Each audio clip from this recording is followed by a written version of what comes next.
पितृपक्ष हिंदू धर्म का एक महत्वपूर्ण धार्मिक समय है जिसमें पूर्वजों की आत्माओं को श्रद्धांजलि दी जाती है।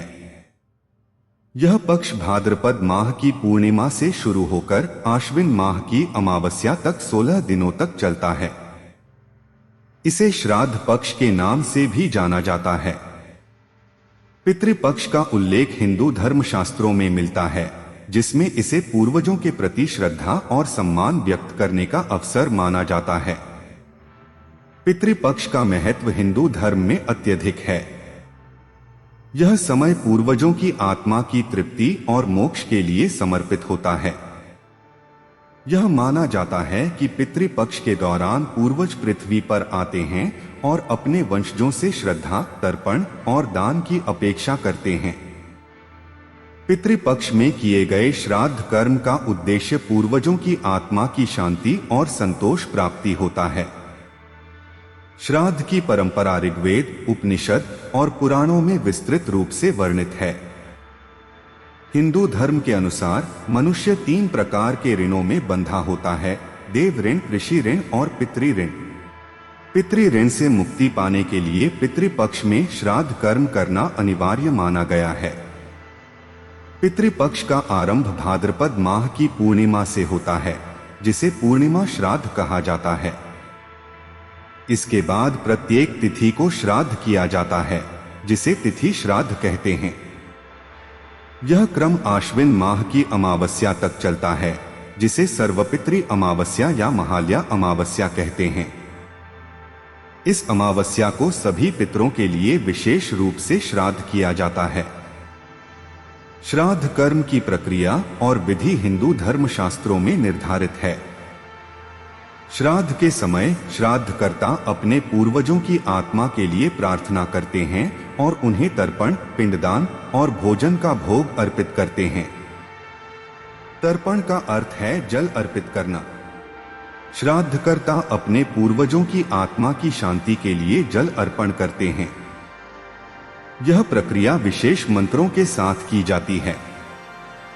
पिंडदान श्राद्ध का एक महत्वपूर्ण अंग है, जिसमें चावल के पिंड बनाए जाते हैं और उन्हें पूर्वजों की आत्मा को अर्पित किया जाता है। पिंडों को विशेष रूप से गाय के गोबर के पात्र पर रखा जाता है और उन्हें विशेष मंत्रों के साथ अर्पित किया जाता है। श्राद्ध के समय ब्राह्मणों को भोजन करवाया जाता है, जिसे पितरों के लिए अर्पण माना जाता है। इसके अलावा निर्धनों और भूखों को भी भोजन कराया जाता है और यह भी पूर्वजों की आत्मा की शांति के लिए किया जाता है। पितृपक्ष के दौरान कुछ विशेष नियमों का पालन किया जाता है, जिन्हें श्राद्ध कर्म की पवित्रता बनाए रखने के लिए महत्वपूर्ण माना जाता है। पितृपक्ष में निम्नलिखित कार्यों को वर्जित माना गया है। पितृपक्ष के दौरान किसी भी प्रकार के शुभ कार्य जैसे विवाह, गृह प्रवेश, नामकरण संस्कार आदि नहीं किए जाते। यह समय विशेष रूप से पूर्वजों के लिए समर्पित होता है, इसलिए शुभ कार्यों को टाल दिया जाता है। बाल कटवाना और नए वस्त्र धारण करना। पितृपक्ष के दौरान बाल कटवाने, दाढ़ी बनवाने या नए वस्त्र पहनने से बचा जाता है। इसे अशुभ माना जाता है और श्राद्ध की पवित्रता भंग करने वाला कार्य माना जाता है। पितृपक्ष के दौरान मांसाहार, शराब और अन्य तामसिक भोजन का सेवन वर्जित माना गया है। यह समय साधना, तपस्या और पवित्रता का होता है, जिसमें सात्विक भोजन का ही सेवन करना चाहिए। पितृदोष तब उत्पन्न होता है जब पूर्वजों की आत्मा अप्रसन्न होती है या उन्हें उचित सम्मान और श्राद्ध नहीं मिल पाता। ज्योतिष के अनुसार पितृदोष व्यक्ति की कुंडली में उस स्थिति का संकेत होता है जब उसके पूर्वज नाराज होते हैं। पितृदोष से पीड़ित व्यक्ति के जीवन में कई समस्याएं आ सकती हैं, जैसे आर्थिक संकट, मानसिक तनाव और संतान प्राप्ति में समस्या। पितृदोष का निवारण श्राद्ध कर्म, तर्पण और दान के माध्यम से किया जा सकता है। इसके अलावा धार्मिक स्थलों पर पिंडदान करना और विशेष पूजा पाठ करना भी पितृदोष से मुक्ति दिला सकता है। पितृपक्ष के दौरान विभिन्न धार्मिक स्थलों का अत्यधिक महत्व है, जहां श्राद्ध कर्म और पिंडदान करने से पूर्वजों की आत्मा को शांति मिलती है।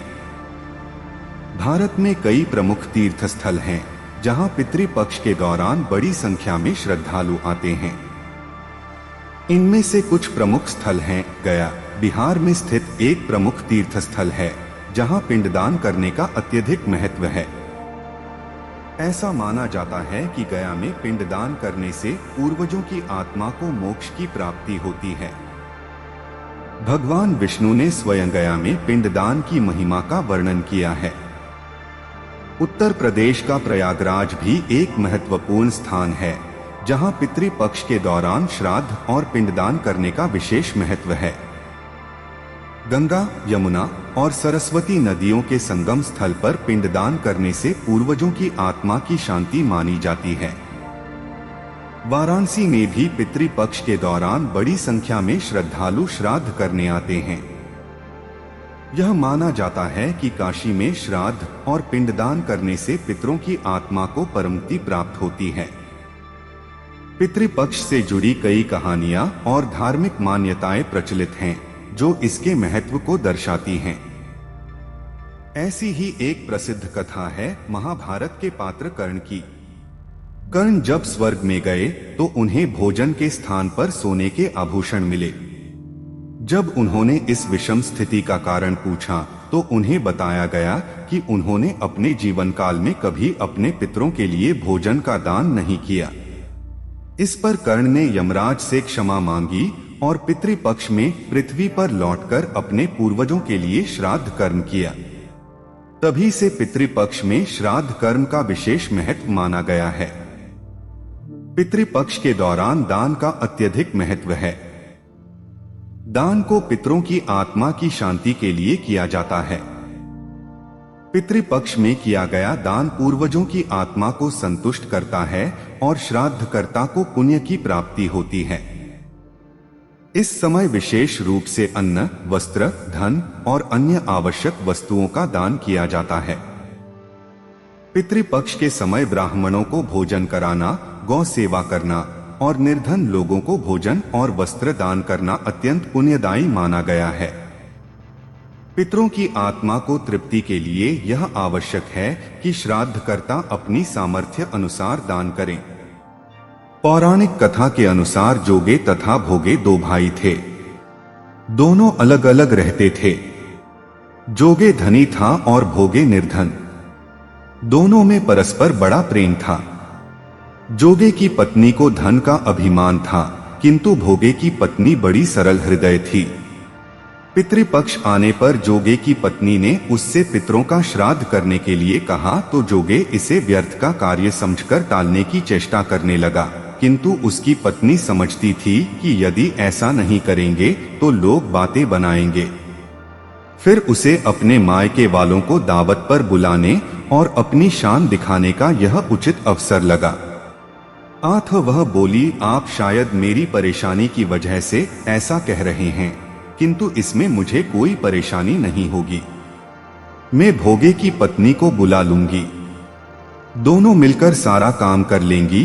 फिर उसने जोगे को अपने पीहर न्योता देने के भेज दिया। दूसरे दिन उसके बुलाने पर भोगे की पत्नी सुबह सवेरे आकर काम में जुट गई। उसने रसोई तैयार की, अनेक पकवान बनाए, फिर सभी काम निपटाकर अपने घर आ गई। आखिर उसे भी तो पितरों का श्राद्ध तर्पण करना था। इस अवसर पर न जोगे की पत्नी ने उसे रोका न वह रुकी। शीघ्र ही दोपहर हो गई। पितर भूमि पर उतरे। जोगे भोगे के पितर पहले जोगे के यहाँ गए तो क्या देखते हैं कि उसके ससुराल वाले वहां भोजन पर जुटे हुए हैं। निराश होकर वे भोगे के यहाँ गए। वहां क्या था? मात्र पितरों के नाम पर अगियारी दे दी गई थी। पितरों ने उसकी राख चाटी और भूखे ही नदी के तट पर जा पहुंचे। थोड़ी देर में सारे पितर इकट्ठे हो गए और अपने अपने यहाँ के श्राद्धों की बढ़ाई करने लगे। जोगे भोगे के पितरों ने भी अपनी आपबीती सुनाई। फिर वे सोचने लगे, अगर भोगे समर्थ होता तो शायद उन्हें भूखा न रहना पड़ता, मगर भोगे के घर में तो 2 जून की रोटी भी खाने को नहीं थी। यही सब सोचकर उन्हें भोगे पर दया आ गई। अचानक ये नाच नाच कर गाने लगे, भोगे के घर धन हो जाए, भोगे के घर धन हो जाए। सांझ होने को हुई। भोगे के बच्चों को कुछ भी खाने को नहीं मिला था। उन्होंने मां से कहा, भूख लगी है। तब उन्हें टालने की गरज से भोगे की पत्नी ने कहा, जाओ, आंगन में हौदी आंधी रखी है, उसे जाकर खोल लो और जो कुछ मिले बांटकर खा लेना। बच्चे वहां पहुंचे तो क्या देखते हैं कि हौदी मोहरों से भरी पड़ी है। वे दौड़े दौड़े मां के पास पहुंचे और उसे सारी बातें बताई। आंगन में आकर भोगे की पत्नी ने यह सब कुछ देखा तो वह भी हैरान रह गई। इस प्रकार भोगे भी धनी हो गया, मगर धन पाकर वह घमंडी नहीं हुआ। दूसरे साल का पितृपक्ष आया। श्राद्ध के दिन भोगे की स्त्री ने 56 प्रकार के व्यंजन बनाए। ब्राह्मणों को बुलाकर श्राद्ध किया, भोजन कराया, दक्षिणा दी। जेठ जेठानी को सोने चांदी के बर्तनों में भोजन कराया। इससे पितर बड़े प्रसन्न तथा तृप्त हुए।